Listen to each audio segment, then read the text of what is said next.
The year was 1347, and in a small village outside Florence, a blacksmith named Lorenzo Benetti was about to make a catastrophic mistake. What you're about to hear is how one man's failed attempt to forge a church bell accidentally triggered the greatest explosion of human creativity in history. This is the untold story of how the Renaissance really began, not with brilliant artists and philosophers, but with molten metal, toxic fumes, and a discovery that the church tried desperately to suppress. Lorenzo's mistake would kill dozens of people, poison his entire village, and unleash knowledge that had been deliberately hidden for over 1,000 years. But from that tragedy would emerge the artistic and scientific revolution that gave us Leonardo da Vinci, Michelangelo, and the foundation of the modern world. Picture medieval Europe in the middle of the 14th century, a continent still reeling from the Black Death, where most people lived and died within a few miles of where they were born. Knowledge was controlled by the church. Art was limited to religious themes, and innovation was actively discouraged as potentially heretical. It was a world designed to prevent exactly the kind of intellectual explosion that was about to begin. Lorenzo Benetti was a typical village craftsman, skilled in the ancient techniques passed down through generations, but completely unaware that he was about to stumble upon secrets that would reshape human civilization. He had been commissioned by the local priest to create a bronze bell for the village church, a routine job that should have taken a few weeks and earned him enough money to support his family through the winter. But Lorenzo was ambitious. He wanted to create something special, a bell that would ring with perfect clarity and beauty, something that would establish his reputation as more than just another village metalworker. So he decided to experiment with the bronze mixture, adding elements that he had heard whispered about by traveling merchants, ingredients that might improve the bell's tone, but that no one in his village really understood.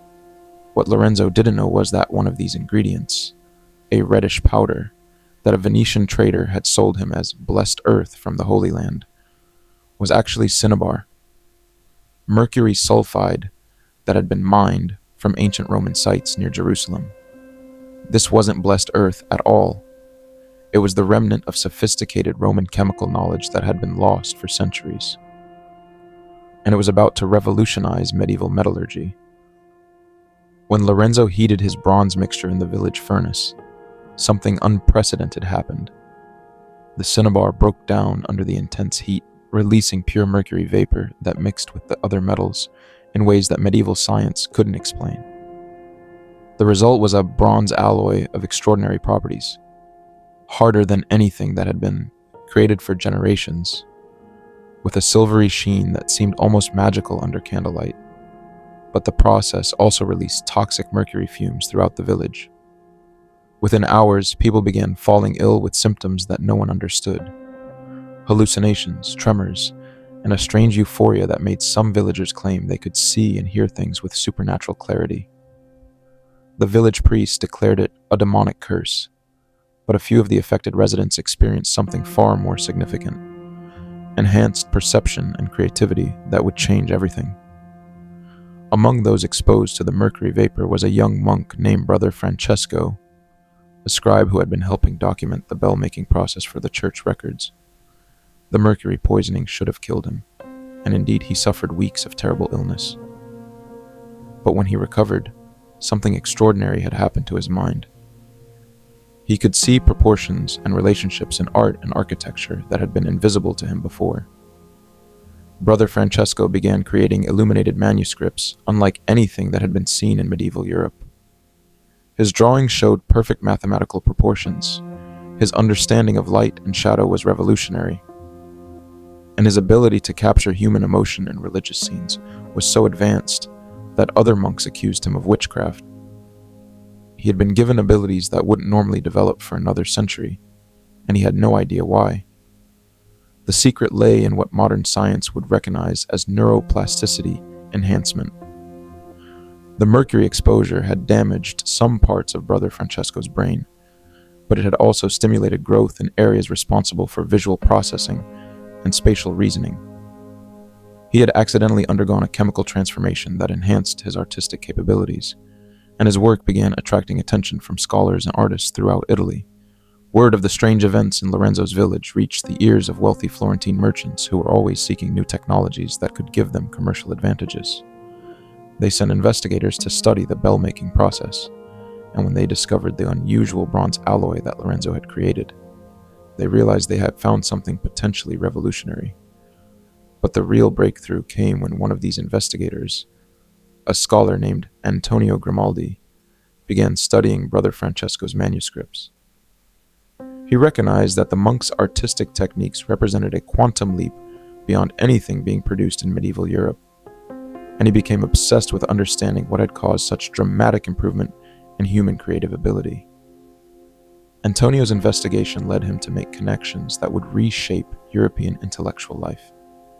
He realized that Lorenzo's bronze-making process was actually a rediscovery of ancient Roman metallurgical techniques, and that the blessed earth used in the process contained chemicals that had specific effects on human consciousness. He began experimenting with controlled exposure to mercury vapor, and discovered that small, carefully managed doses could enhance artistic and mathematical abilities.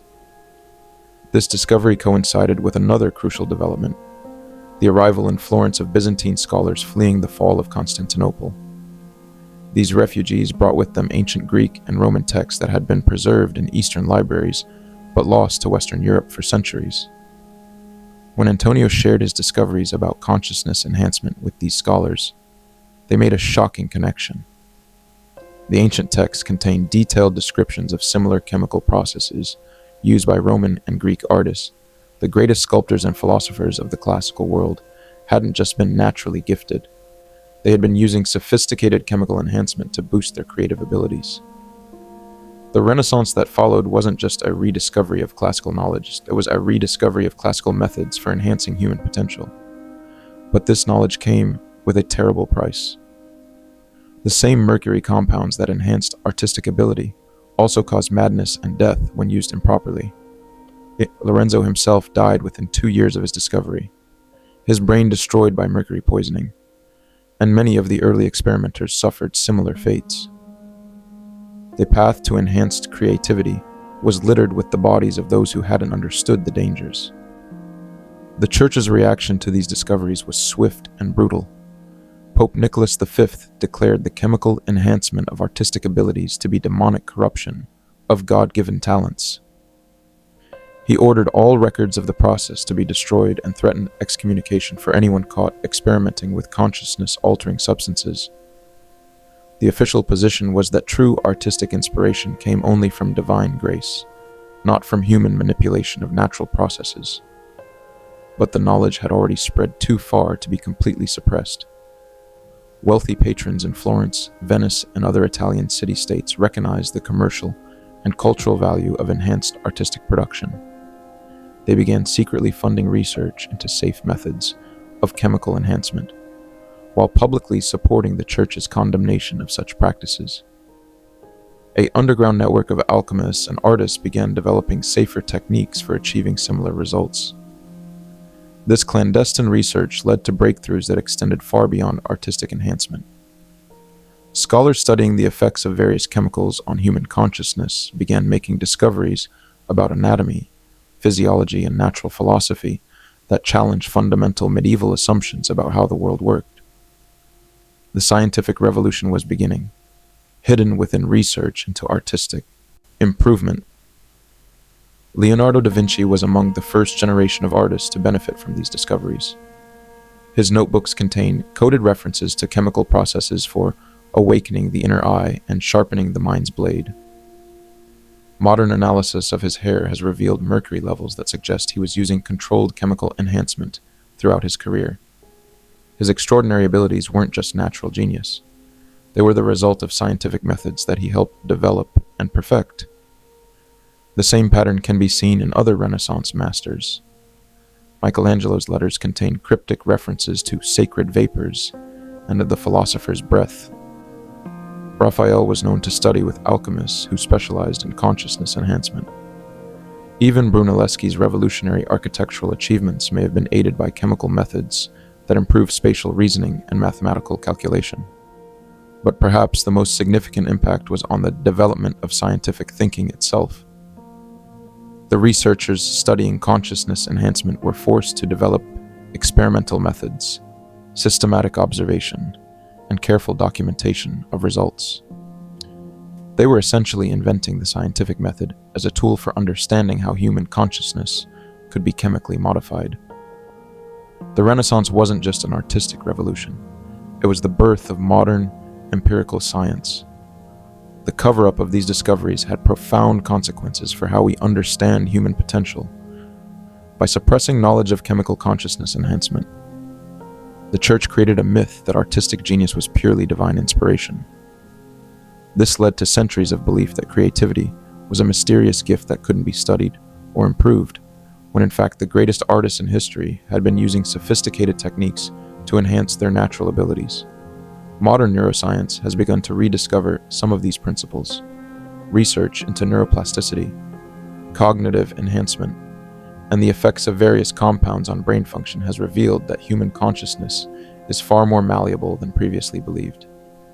The Renaissance masters were pioneers in a field that we're only now beginning to understand scientifically. But the ethical questions raised by Lorenzo's discovery remain as relevant today as they were in the 15th century. If we can chemically enhance human creativity and intelligence, should we? Who gets access to such enhancements? How do we prevent their misuse? The Renaissance masters faced these same dilemmas, and their solutions shaped the course of Western civilization. The tragedy of Lorenzo Benetti reminds us that some of history's greatest breakthroughs come from accidents and mistakes. His failed attempt to make a perfect bell led to discoveries that transformed human culture, but at a cost that he never could have imagined. His village was poisoned. His own life was destroyed. But his mistake unleashed human potential that had been dormant for centuries. The real lesson of this story may be about the relationship between risk and innovation.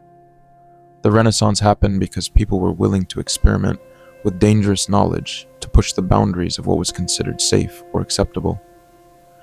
The same willingness to take risks and challenge authority that led to chemical consciousness enhancement also drove the artistic, scientific, and intellectual revolutions that followed. But it also shows how institutional power shapes the historical narrative.